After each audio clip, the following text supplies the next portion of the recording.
Selamat siang dan salam sejahtera untuk kita semua.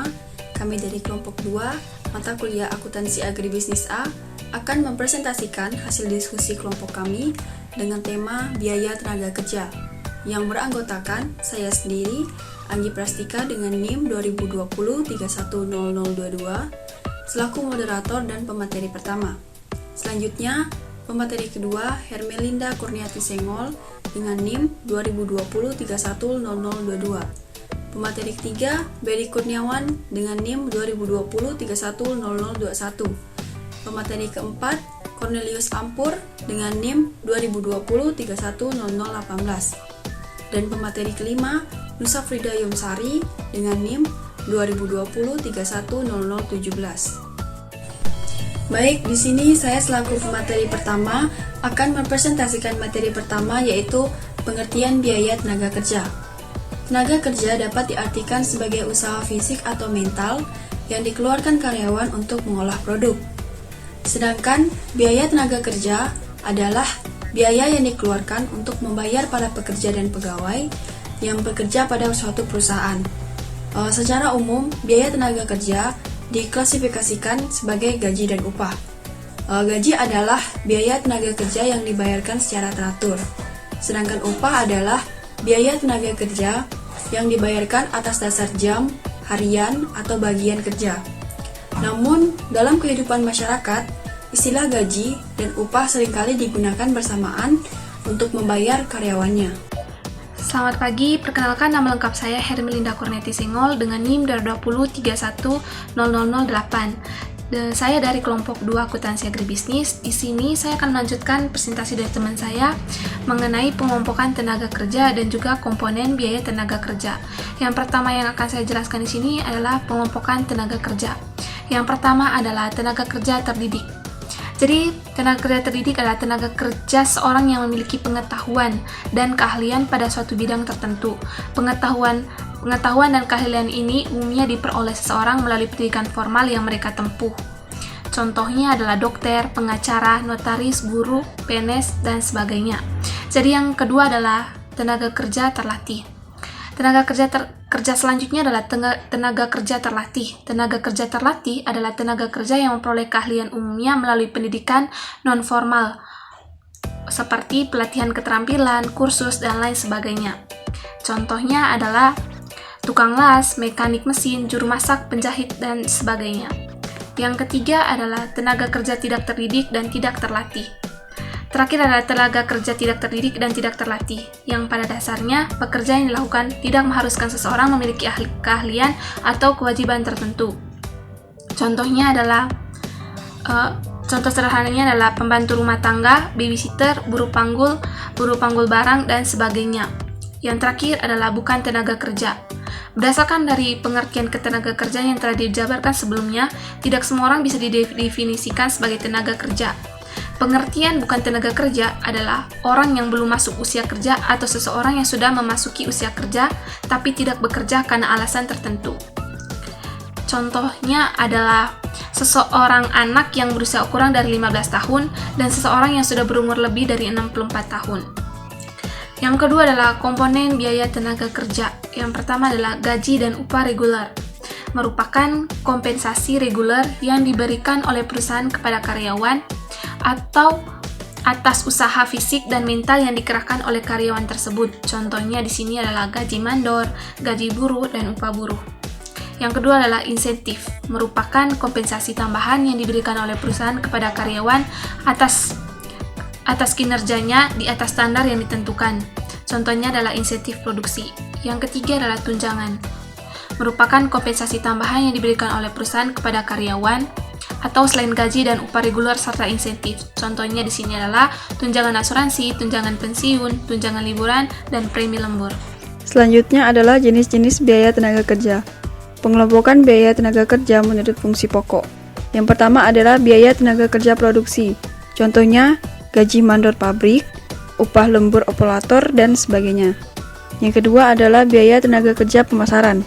Contohnya komisi sales, kesejahteraan karyawan pemasaran, dan sebagainya. Yang ketiga, biaya tenaga kerja administrasi dan umum. Contohnya, gaji dan tunjangan kesejahteraan karyawan, dan personalia. Baik, perkenalkan nama saya Berry Kurniawan, NIM 2020 310021. Saya akan menerangkan cara menghitung biaya tenaga kerja. Nah, untuk menghitung biaya tenaga kerja yang cukup umum adalah dengan mengalihkan tarif upah pinjam dengan jam kerjanya dalam satu periode tertentu. Nah, cara menghitung biaya tenaga kerja itu sendiri dibagi menjadi 4 bagian, yaitu yang pertama ada membuat daftar gaji atau upah, dan kedua membuat bukti kas keluar, dan yang ketiga ada pembagian gaji, dan yang keempat ada penyetoran pajak negara atau penghasilan ke kas negara. Oke, baik, perkenalkan nama saya Cornelius Sampur, NIM 2020 310018, akan menjelaskan contoh perhitungan biaya tenaga kerja langsung dan contoh perhitungan biaya tenaga kerja. Di sini contoh biaya tenaga kerja langsung. Misalnya, Anggi menjual dimsum frozen untuk dijual di sebelayan. Nah, di sini Anggi mempekerjakan Berry dan Sari. Berry yang dibayar per bungkus dimsum isi 10 yang ia buat. Nah, di sini Sari dibayar per jam dengan tugas membungkus dimsum yang sudah jadi. Nah, upah per bungkus dimsum adalah Rp500.000. Sedangkan upah kerja yaitu Rp10.000. Nah, dalam satu hari Berry berhasil membuat 500 bungkus dimsum dan Sari bekerja selama 8 jam dalam satu hari. Maka perhitungannya biaya tenaga kerja langsungnya adalah BTKL per unit, yaitu 500 dikali 500. Nah, BTKL per unit itu 250.000. Selain itu, BTKL per jamnya itu 10.000 dikali 8. Jadi BTKL per jamnya itu sama dengan 80.000.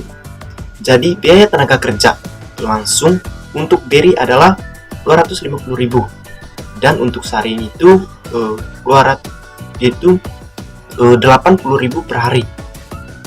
Nah, kemudian contoh perhitungan biaya tenaga kerja. Misalnya, seorang karyawan harus bekerja 40 hari per minggu. Upaya yaitu Rp600 per jam. Dari 40 jam kerja tersebut, misalnya 10 jam merupakan waktu menganggur dan sisanya digunakan untuk mengerjakan pesanan tertentu. Perhitungannya itu BDP dikurang biaya tenaga kerja, yaitu 30 dikali 600 ini itu sama dengan Rp18.000. Biaya overhead pabrik sesungguhnya itu 10 dikali 600 rupiah, yaitu Rp6.000. Terus gaji dan upah yaitu 24.000. Pencatatannya itu BDP dikurang biaya tenaga kerja langsung, yaitu Rp18.000. BOP sesungguhnya itu yaitu Rp6.000. Nah, jadi gaji dan upahnya itu Rp24.000. Baiklah, terima kasih kepada teman-teman yang sudah mempresentasikan materinya masing-masing. Kami dari kelompok 2 mengambil kesimpulan bahwa biaya tenaga kerja didefinisikan sebagai pembayaran kepada para pekerja yang didasarkan pada jam kerja atau atas dasar unit energi produksi. Istilah yang digunakan untuk biaya tenaga kerja langsung atau untuk pembayaran dinamakan adalah upah. Sasaran utamanya dalam pembayaran upah karyawan adalah menentukan pembayaran upah yang dilakukan untuk karyawan yang berhak menerima dari sebesar haknya pula. Baiklah, mungkin sekian presentasi dari kelompok kami, yaitu kelompok 2. Mohon maaf jika ada salah kata dalam pengucapan. Saya selaku moderator mengucapkan terima kasih.